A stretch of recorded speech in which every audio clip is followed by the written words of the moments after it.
Good afternoon कार्यक्रम में स्वागत है। राहुल, आज का प्राइस पैटर्न और सर्कमस्टेंसेस, आईटी का फिर सिंक होना इनवीडिया के नंबर से पहले, बट मेटल्स बहुत स्ट्रांग है इस वक्त। कैसे अप्रोच कर रहे हैं आप मार्केट्स को और आज के मैसेज को आप कैसे रीड कर रहे हैं जो फर्स्ट डे का इस सितंबर की सीरीज का आया है? जी हाँ वीरेंद्र जी, देखिए जो हिसाब से निफ्टी का सेटअप रहा है अभी भी रेंज बाउंड और न्यूट्रल है, लेकिन एक different kind of bull market हमने देखा है मिड कैप में, बैंक निफ्टी में और काफी सारे सिलेक्ट स्टॉक्स में जहां पर इंडिविजुअल सेटअप स्ट्रांग है, जैसे कुछ फार्मा के नेम्स हो गए जो 52 वीक नए से नए हाई लगाते हुए जा रहे हैं।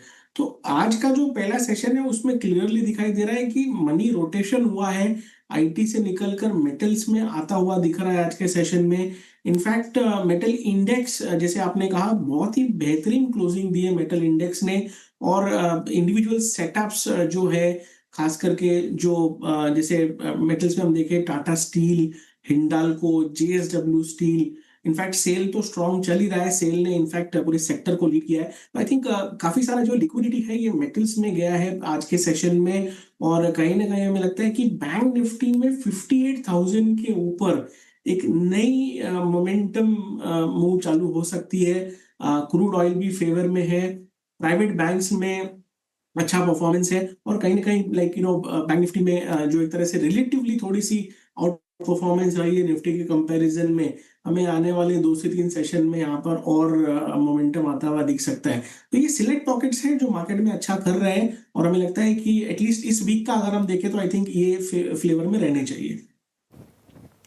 ओके, ये निफ्टी बैंक निफ्टी पर व्यू हो गया आपका। कुछ और स्पेसेस जहाँ पर अच्छी तेजी है राहुल जी, गुड आफ्टरनून। उसमें से एक तो केमिकल्स हो गए, साथ ही दूसरा सीमेंट हो गया। सीमेंट और केमिकल्स, इनमें से कोई अच्छा लग रहा है आपको?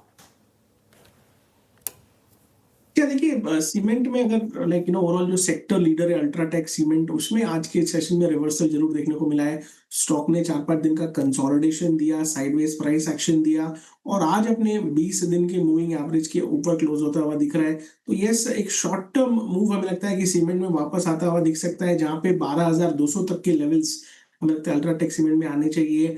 थोड़ा सा क्रूड ऑयल के साथ चलता है सीमेंट का जो ओवरऑल जो परफॉर्मेंस रहता है, तो आई थिंक क्रूड ऑयल में जो एक तरह से करेक्शन हुआ है, एक्सटेंड होता है, तो आई थिंक यहाँ पर और हमें मूव आता हुआ दिख सकता है। तो सीमेंट में आई थिंक अल्ट्राटेक सीमेंट का सेटअप सबसे बढ़िया दिखता है।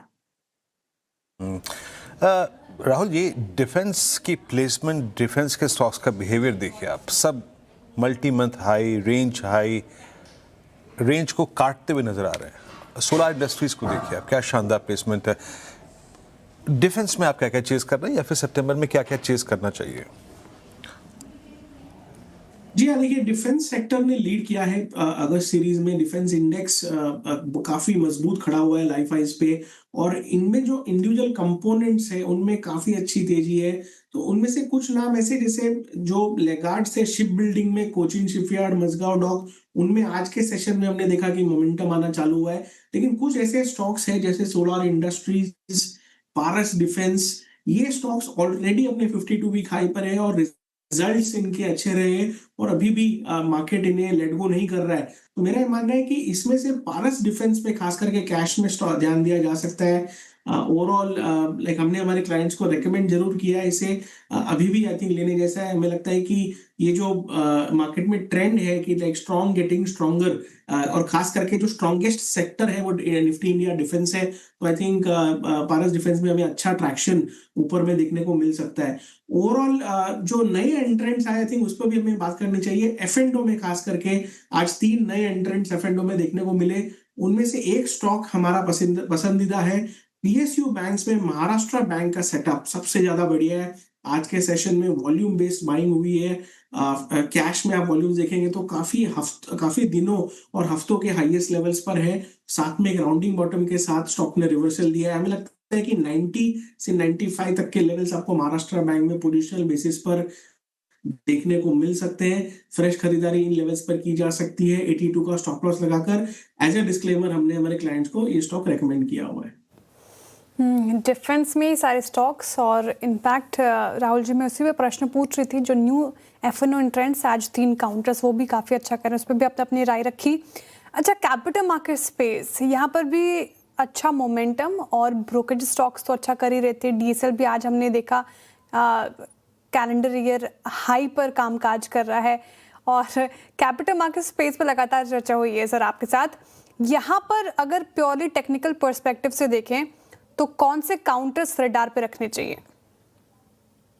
जी हाँ, ये index one of the latest index है जिसमें ब्रेकआउट हुआ कल के सेशन में।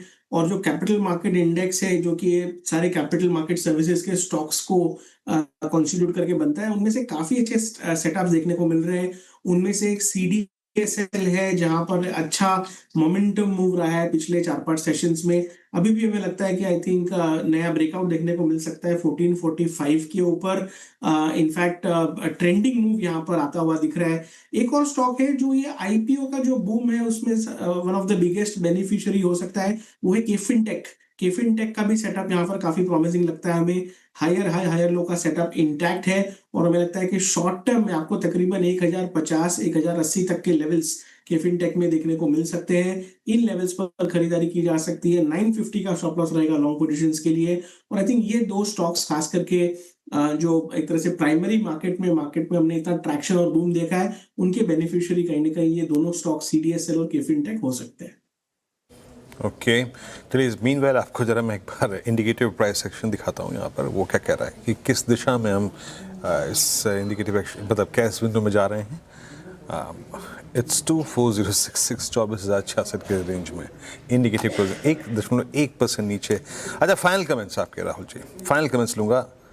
IT को क्या अब यहाँ से आप रूल्ड आउट कर देंगे सितंबर के लिए? हालांकि आगे क्या सर्कमस्टेंसेस बनते हैं वो देखना पड़ेगा। आपकी AI चिप स्टॉक्स की रैली परसिस्ट करती कि नहीं करती है वो देखना पड़ेगा। इस क्रॉस कॉम्बिनेशन पे IT चलता भी है, बट IT को आप जिसने जून जुलाई अगस्त में आपको एंटरटेन किया लॉन्ग साइड पे, most specially mid cap IT, वहाँ पे क्या भी रखते हैं आप?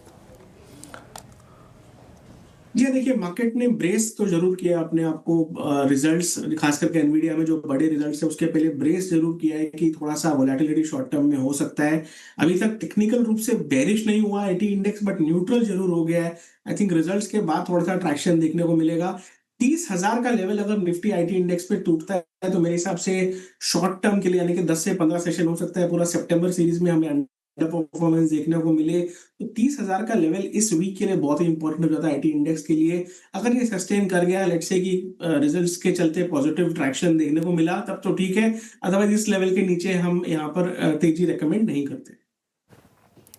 ठीक है, ये व्यू आपका IT पैक को लेकर।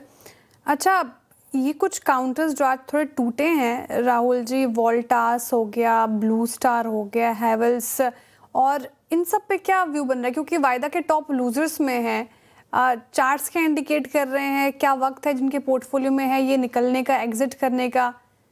क्या किया जाए यहाँ पर? जी देखिए, थोड़ा सा मार्केट ऐसा है कि जो मार्केट ब्रेड्थ है, जनरली 10 से 15 स्टॉक मार्केट में डोमिनेट कर रहे हैं और रेस्ट ऑफ द मार्केट या तो साइडवेज है, या फिर जैसे आज हमने मूव्स देखा काफी सारे ऐसे स्टॉक्स में, जैसे प्रीमियर एनर्जीज हो गया, जुबिलेंट फूड हो गया, भारत फोर्ज हो गया, हमने थोड़ा थोड़ा पुल बैक देखा है। तो मार्केट के अंदर एक तरह से जो जो एक लिक्विडिटी ड्रिवन मूव्स हमें देखने को मिलते थे, खास करके जब इंडेक्स ऑर्डर लेवल पे अच्छा करता रहता था, तो एक फ्लो देखने को मिलता था, वो कहीं ना कहीं लैकिंग है। जब तक निफ्टी या फिर एक तरह से लार्ज कैप स्पेस में मोमेंटम वापस नहीं आता है, मेरे हिसाब से ऐसा चॉपी मूवमेंट इन स्टॉक्स में कंटिन्यू होता हुआ दिखेगा। सिंस आपने वोल्टास की स्पेसिफिकली बात की, वोल्टास में एक ब्रेकडाउन जरूर है। 1200 का लेवल अगर टूटता है तो मेरे हिसाब से एक ब्रेकडाउन, मेजर ब्रेकडाउन स्टॉक में देखने को मिल सकता है, जहां पर वीकनेस एक्सटेंड होती हुई दिखेगी।